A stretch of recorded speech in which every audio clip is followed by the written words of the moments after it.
讲述财经故事，分享财税知识。今天和大家讲一个真实的骗保案例。故事的主人公是外先生。外先生多年前和新婚的妻子移民到枫叶国，随后他们努力打拼，买车买房，并添了一对儿女，过上了殷实的生活。由于有房贷、车贷和未成年的子女，5年前，外先生根据自己的保险缺口，向 M Life 公司购买人寿保险，保额80万加元。日子就这么平静地过去了5年。有一天，外先生忽然感叹，离别家乡岁月多，他很思念国内的父母和亲友，于是来一场说走就走的旅行，告别太太和2个孩子，独自乘坐国际航班，漂洋过海，踏上了归途。他告诉太太，计划回国待3个月，好好和自己日夜思念的亲友们团聚一番。回国的生活当然是丰富多彩的，各种大小聚会，各种推杯换盏，好不热闹。这一天，外先生和自己的亲哥哥单独约在一家餐馆吃饭。哥俩叙旧，酒过3巡，两人聊起了17、18岁时候的往事。翻开手机里保存的一张旧照片，那时候的他们英姿飒爽，挎着摩托车，真是帅呀。时光一去永不回，一晃过去了10几20年，岁月不饶人呐。哥俩都感慨不已。外先生对哥哥说，自从出国以后，我就再也没有骑过摩托车了，好想再飙车一次啊。哥哥对弟弟说，你这么远回来一趟，哥哥我肯定是有求必应，让你再爽一把。于是哥哥马上找了一辆摩托车，把钥匙塞到弟弟手里。外先生很是兴奋，借着酒劲跨上摩托车，发动车子，没戴头盔就把车开走了。5分钟以后，摩托车撞到了一堵墙上，由于速度过快，外先生身负重伤，被之后赶来的120紧急送往医院，结果当天抢救无效，宣布死亡。外先生出事的以上细节是他的哥哥告知保险公司的。事故后第2天，保险公司电子邮箱就收到了外先生哥哥用 Gmail 发出的邮件，告知弟弟已经出交通事故，不幸遇难。我们都知道 Gmail 的服务在墙内是被和谐的，收到从中国来的 Gmail 邮件确实让保险公司有些费解。但是人命没了是大事，而保单的受益人是歪太太，于是保险公司马上给歪太太发邮件联系，核实事情缘由，并启动理赔程序。很快他们就收到了外太太的回复，她已经在回国奔丧的路上了，因为时间太仓促，2个孩子并没有和她一同回国。第2天外太太抵达中国之后，就给保险公司发来了所有的索赔文件，包括索赔声明、外先生的中国护照、中国身份证、加拿大驾照、医院抢救病历、死亡证明、火化证明以及事故现场照片等。索赔材料之完整，回复之迅速，在保险公司索赔史上也是罕见的。然而，仔细查看索赔材料，保险公司发现了一些疑点。首先，索赔声明和死亡证明上的笔迹高度相似，更有甚者，这个字迹与外先生保单上的签名字迹也非常相似，虽然是用中文书写，但是看上去也如出一辙。第2个疑点是事故摩托车的照片。摩托车的车身锈迹斑斑，如此老旧的摩托车，让人怀疑它是否真的能发动起来，更让人感觉是从垃圾场捡来的报废车。再仔细看外先生的事故现场照片，虽然照片上应该是他本人，而且伤情非常惨烈，但是索赔专员的火眼金睛还是觉察出了异样。在后续的跟踪调查中，还进一步发现了其他疑点。这起严重交通事故在当地媒体并没有任何报道，也没有任何当地人在社交媒体上谈及。而根据保险公司客服部的通话记录，Y先生在回国之前曾经拨打客服电话咨询，如果受保人在境外身故，该如何索赔的详细细节和所需材料。在外先生保单的索赔声明中，有一栏要求提供受保人的所有保单信息，其中提到了外先生在 S Life 公司还有一份100万的保单。于是 M Life 公司联系到了 S Life 公司，并得知 S Life 公司也收到了理赔材料。而在 S Life 公司的索赔声明中，并未提及 M Life 公司的保单，而是提到了外先生在第3家 C Life 公司还有保单。于是继续顺藤摸瓜，最后发现外先生在4家保险公司一共有400万的人寿保险，正在申请索赔当中。这事当然必须调查了。M 公司的调查专员奉命前往外先生的城市开展调查工作。这个过程并不是特别顺利，例如要核对抢救病历的真实性，而如果没有患者家属的同意，医院是不配合的。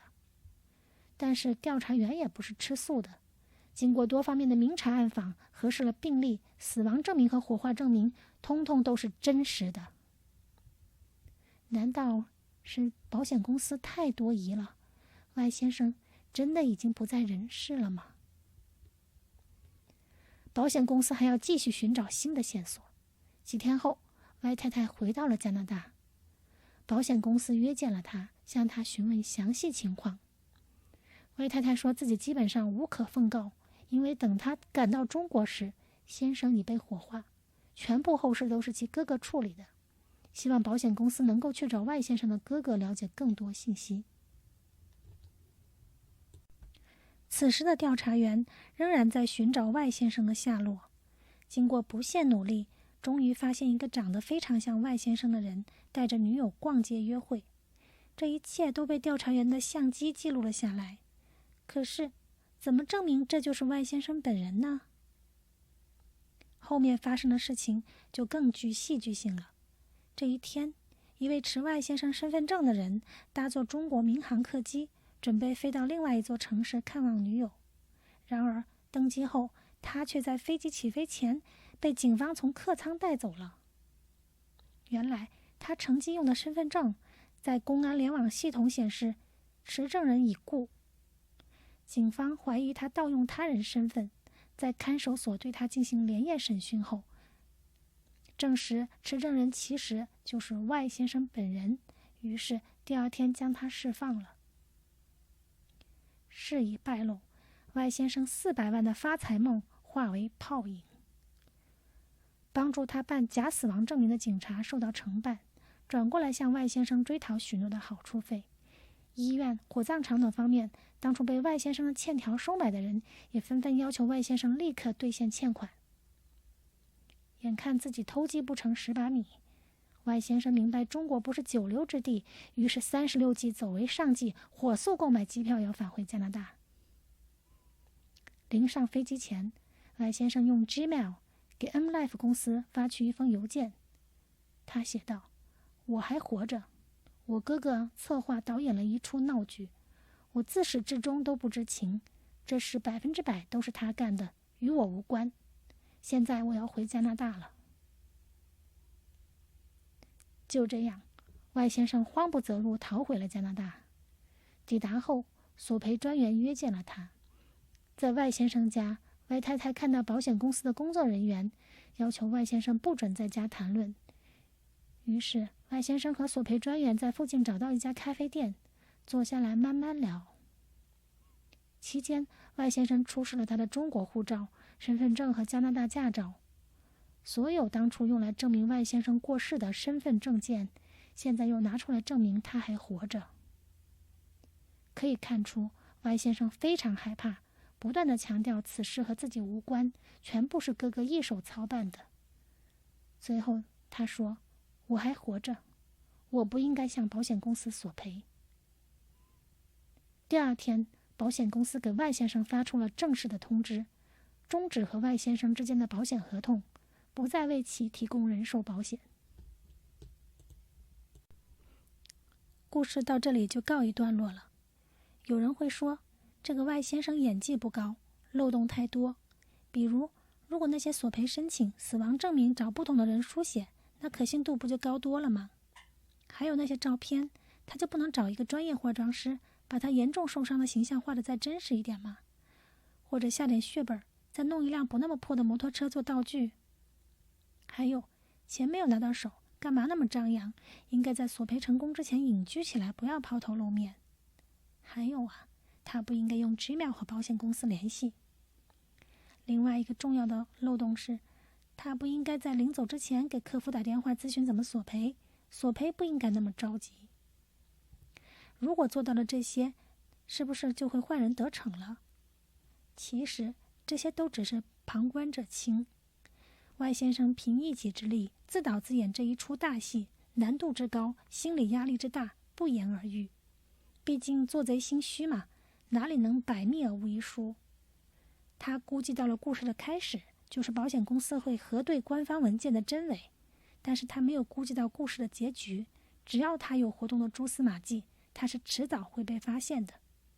他也知道自己要骗的钱数不菲，足足有400万，所以当事情败露，他非常恐惧会受到惩罚，和保险公司工作人员说话时都浑身止不住瑟瑟发抖。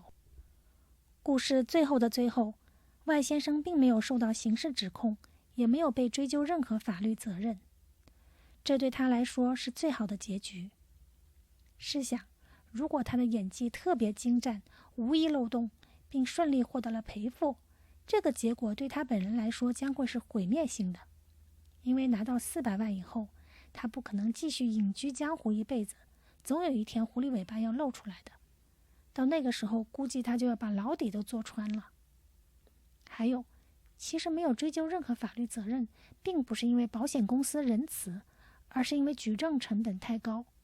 大部分核心证人，包括警察、医生，都在中国，而保险公司又没有赔付并造成实际损失，这才是他侥幸逃过了法律制裁的原因。所以，还是那句老话，君子爱财，取之有道。这个道不是歪门邪道，而是光明正道。本期视频就到这里，订阅会说，收获多多，我们下期聊。